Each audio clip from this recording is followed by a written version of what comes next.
I love it, aka Powders. I love sitting down thinking you know something, thinking you know a Goofy movie, 1995, Disney theatrical release. A lot of people think it was a VHS release. No, it hit theaters. It didn't do well.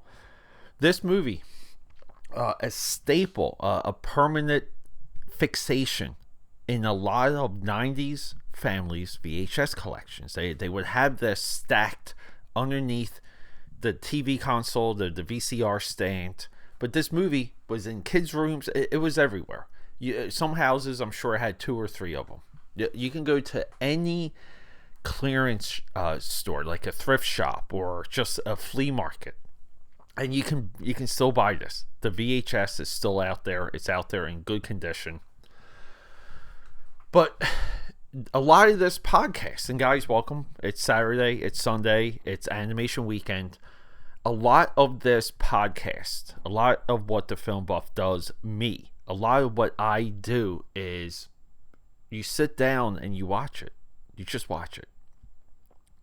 I thought going into a Goofy movie that I've seen this before. I thought I knew what this movie was.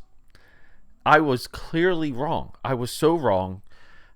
This very episode, I had to record multiple times just because I wanted to get the right feeling, the right idea. And if you guys think I'm just a one shoot, one and done type fella, I'm not. Every episode I put out has a level of intent, and it needs to be, in my view, informative on a higher level than what I think the other guys on the internet and across the blog spheres are doing. So let's get into it. I know it's a long intro. Goofy movie 1995. It's the weekend. Get yourself some cereal. We gotta talk cartoons. Quiet on the set. Camera speed. Sound production, take 1. Action! Yeah, so look, AK Powder, sometimes I think I know, and I don't. And that was the point of that entire intro. If you're still with me, and I do apologize for long-winded intros from time to time. If you're still with me and you want to support everything you see here, it's hard to be cool when your dad is Goofy. That's the tagline for this movie. I just had to read that to you. But if you wanted some free, awesome, if you want to get a self high five from me, you can subscribe. You can give me a comment. Reviews are nice. Thumbs up are nice. All these things are free. If you have anyone in your life that is interested in film discussion, what I view as true film discussion, then point them in this direction, because I'm there for you. I'm there for them. A lot of what happens here at the Film Buff Podcast is, in a larger way, counterculture. The culture right now is to bash, to hate everything, to minimize effort, and not have much of a critical eye in what's in front of your face. And every once in a while, these individuals, they show their true selves, and they play into an audience that gets off on bashing things. But that audience, in the same way, will turn face and like the thing that they bash. It just makes it more confusing. I try and keep a thorough through line in everything that I say, which is why we do this in a bubble. I don't do much for some of these other cultural contributors, because we have to stay in this bubble to have this voice.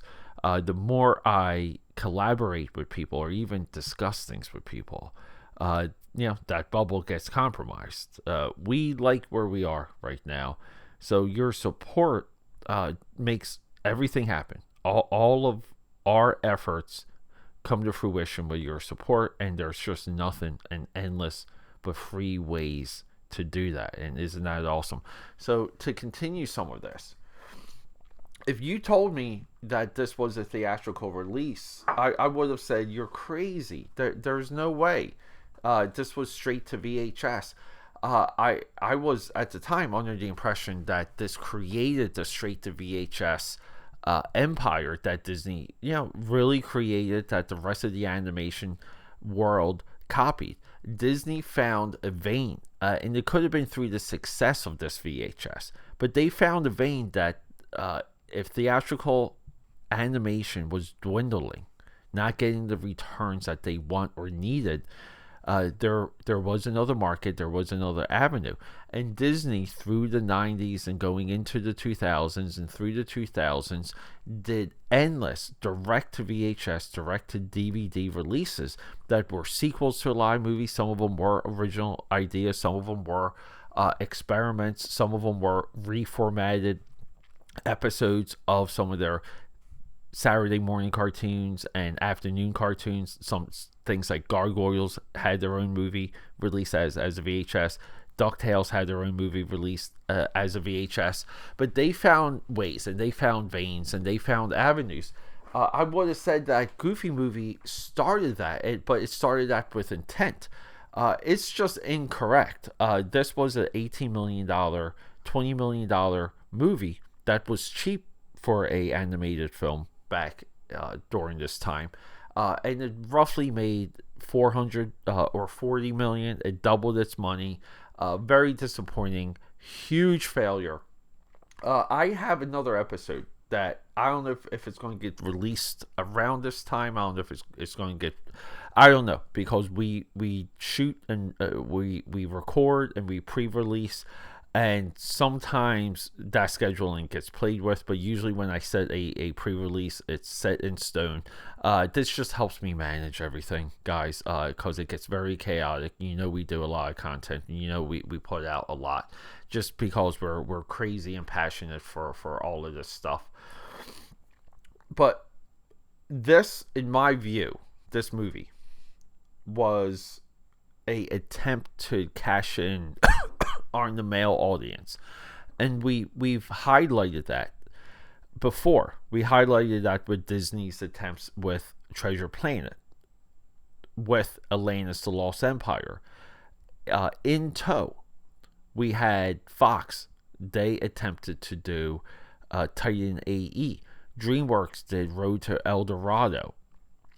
The entire industry around the 2000s was trying very hard to cash in on a male audience. Disney, 5 years prior, was ahead of it.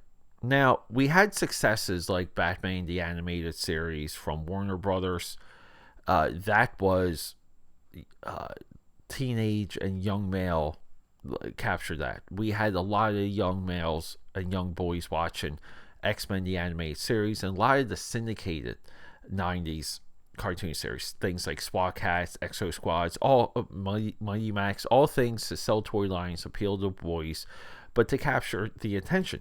Disney always had a long view, and they still do, by the way. If you think Disney is failing with things like Star Wars, Disney's long view on Star Wars is, trust me, they have it figured out.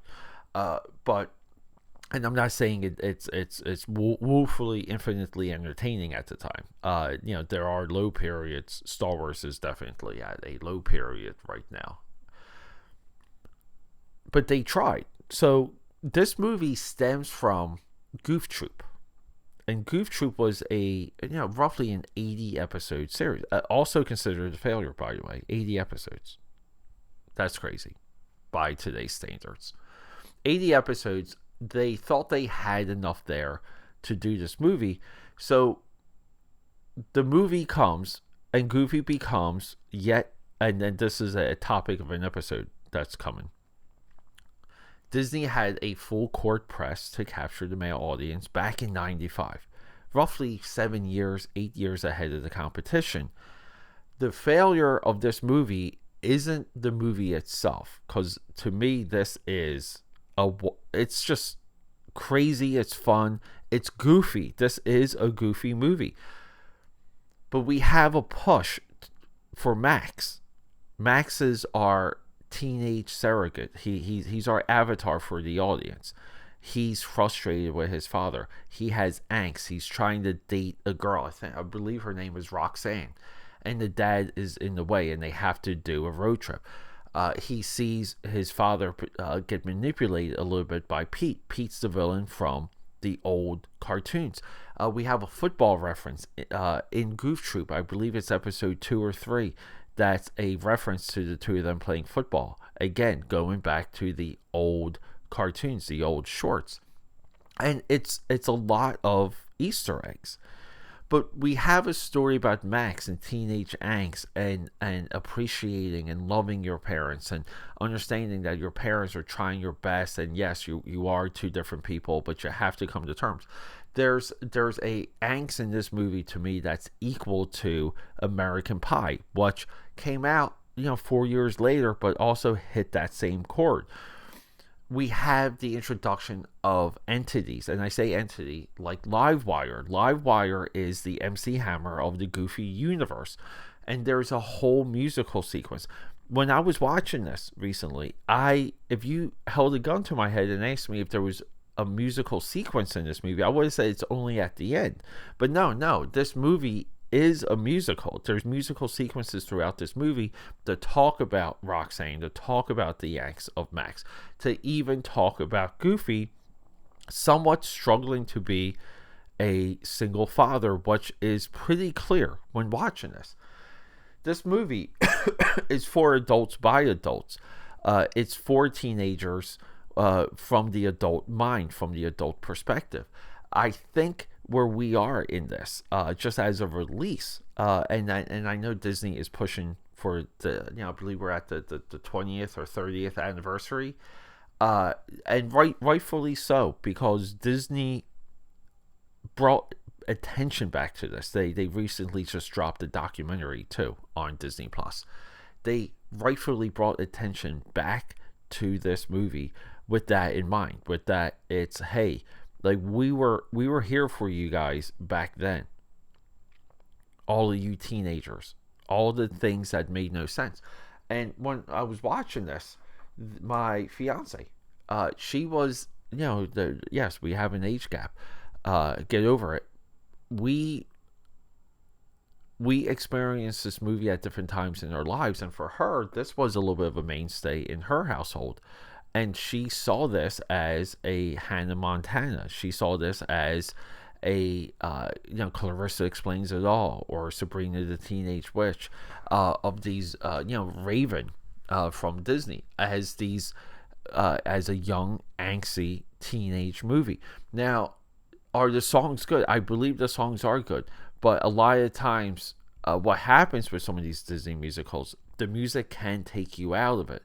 It does happen here, but at the same time, you have to kind of, from this perspective, from where we are now, you have to look back. You have to look back and applaud. During the time, maybe I don't want to say it was ahead of its time, but it just wasn't the right time. I feel like this movie would have played out a whole lot better, a whole lot different without the music. But Disney was driven solely around family entertainment, so the music is a part of that. It's a part of that identity. It's part of one of the only things you would expect and get from Disney, that the competition always, I mean, if you think bad Disney music is unlistenable, wait until you see what the competition tries to do to keep up. I think the songs here are great. I think they are like re-recordable. I think the melodies are there. I love everything at the end. I love everything with Goofy song. I don't know, AKAPADers. To me, this is, I'm not going to say masterpiece, but this is an eye-opening experience for sure. Now, the only thing we need, and I don't know how did this not happen? Livewire, which is somewhat of the plot device, because young Max tells his girlfriend that he's going to be on stage with Livewire, and then it's like a couple things have to bounce the right way for them to all end up on stage at the end and do a giant dance sequence. It's very similar to other other children's movies where all of a sudden, we're thrown on stage. I'm thinking of M. Night Shyamalan's Trap. If you guys need to bridge a connection there. But no, Livewire. Why hasn't more been done with Livewire? And also, we're also in a Goofy dog universe. there's only goofy dogs in this, not Pluto dogs, but goofy dogs, and I think that's of note. But I'm waiting for right now for this thing to spike on social media and Disney to announce something with Livewire. It's such a crazy, fun, wild character that I think is intergenerational. You can do Livewire merchandise with or without the Goofy movie being popular. All right, AK Powders, I love you guys. Today was I do appreciate today's episodes because I just feel like putting some of this stuff out there the way that we do it. I think it's there. I do. I get excited. All right, guys, I love you. Rock and roll. Okay, that's a wrap.